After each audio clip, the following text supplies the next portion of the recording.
Okay folks, a review of the live trading room today. It is the 2nd of April today. So we are just basically on the analysis side of things, looking for further downside on the FTSE, possibly a retest back towards 5,000.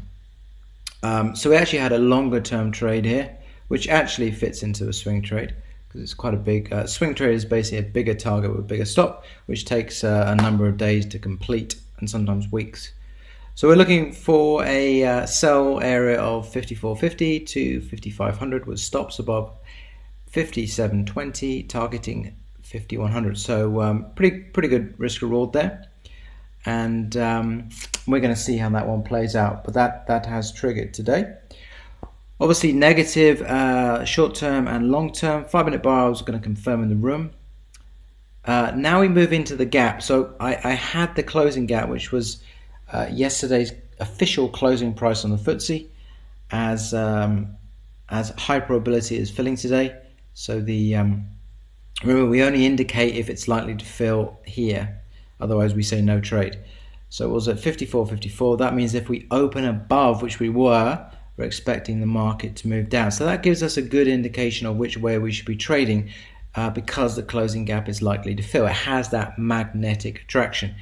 So a spike up made sense because of that, because we wanted to sell the market, and we did take a 5-minute bar breakdown, which we'll have a look at in a second.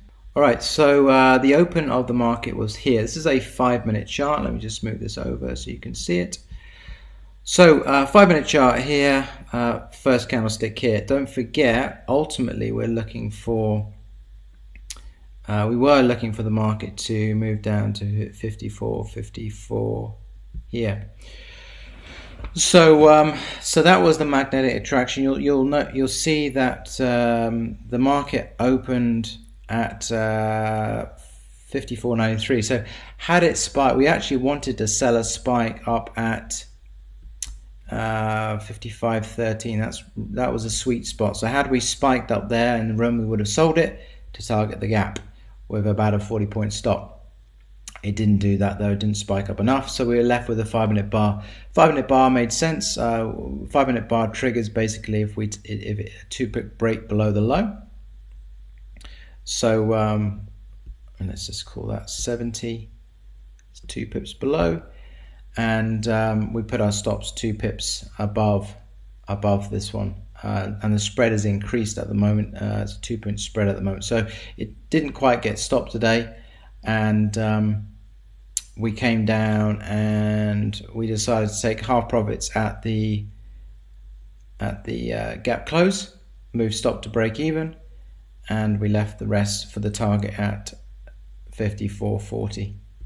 So so that's how we played the live trading room today. Again, all really just based on the gap.